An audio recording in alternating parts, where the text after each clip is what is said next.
Traces des hommes. Fakar Korshan. Salam alaikum wa rahmatullahi wa barakatuh.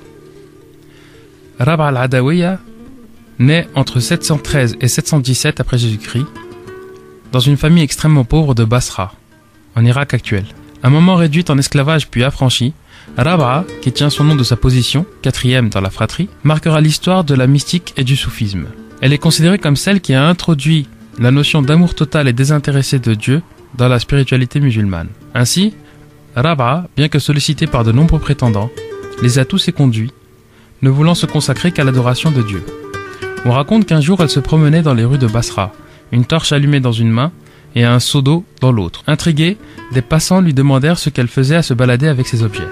Elle leur répondit « Je veux verser de l'eau en enfer et mettre le feu au paradis, afin que disparaissent ces deux tentures et que les hommes cessent de prier Dieu par peur de l'enfer ou par espoir d'entrer au paradis, mais uniquement pour sa beauté éternelle. » Ce récit arrivera jusqu'en Europe au XIIIe siècle par Jean de Joinville, un biographe de Saint-Louis.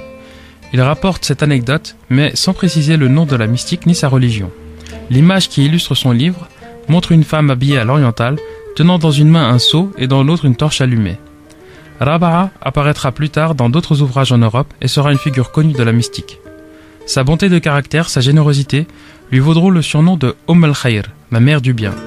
Elle meurt en 801 de l'ère chrétienne. On raconte que sur son lit de mort, souriante, elle demanda à toutes les personnes qui la veillaient de sortir de la pièce car son rendez-vous avec l'ange de la mort était arrivé. Une fois toutes les personnes à l'extérieur, elles auraient entendu une voix inconnue réciter « Quant à toi, ô âme rassérénée, reviens à ton Seigneur, agréante, agréée, entre au nombre de mes proches serviteurs, entre dans mon jardin. » Rab'a al-Adawiya est aujourd'hui encore considérée comme l'une des plus grandes figures de la mystique universelle. Nous nous retrouverons demain pour parler de Al-Farabi. Assalamu alaikum wa rahmatullahi wa barakatuh. C'était la chronique Traces des hommes présentée par Fakar Korshan.